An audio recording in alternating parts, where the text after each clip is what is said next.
যেদিন বাসায় এই পটলের ভর্তাটি আমি তৈরি করি, অন্য কোনো তরকারি কেউ পাতে নেবে না। পুরো 1 প্লেট কেন 2 প্লেট ভাত নিমেষে শেষ করবে, এতটাই মজার। হ্যালো ভিউয়ার্স, আসসালামু আলাইকুম। পটলের ভর্তাটি আমি আজকে আপনাদের সাথে শেয়ার করব। তো পটলগুলোকে আমি চেঁচে নিয়েছি। চেঁচে নেওয়ার পরে ধুয়ে নিচ্ছি।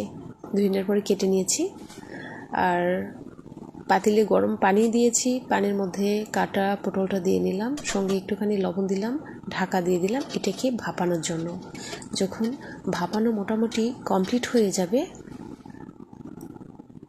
পানিটা অনেকটা শুকিয়ে আসবে, তখন আমি এটাকে একটুখানি ঠান্ডা করে ব্লেন্ড করে নেব।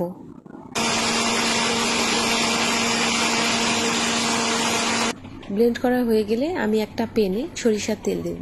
অবশ্যই সরিষার তেল দেওয়ার চেষ্টা করবেন, ভর্তাটা যেহেতু সরিষার তেলেই মজা হয়। আর সঙ্গে দিলাম গোটা মরিচ, আস্ত শুকনো মরিচটা। আমি মরিচটা ভেজে নিচ্ছি।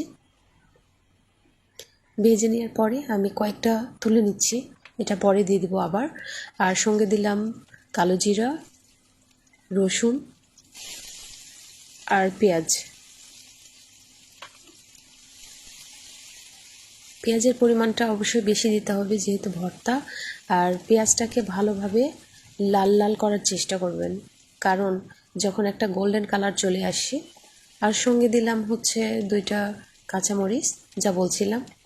যখন গোল্ডেন কালারটা চলে আসবে বেরেস্তা টাইপের, তখন কিন্তু একটা সুন্দর একটা ঘ্রাণ পাওয়া যায়। সেই ঘ্রাণটাই কিন্তু ভর্তার মজা। তো তারপরে সেই ব্লেন্ড করা পটলটা আমি দিয়ে নিলাম এর মধ্যে। আর সঙ্গে আগে যেহেতু একটুখানি লবণ দিয়েছি, লবণটা একটু পরিমাণে কম দেওয়ার চেষ্টা করবেন। আর সঙ্গে দিলাম একটুখানি হলুদ, বেশি না, দিয়ে এটাকে কন্টিনিউয়াসলি নাড়াচাড়া করতে হবে।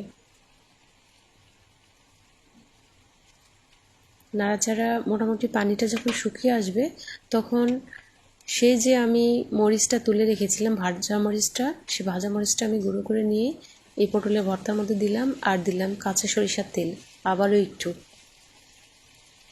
দেওয়ার পরে আমি এটাকে ভালোভাবে আবারও নাড়াচাড়া করে নিচ্ছি।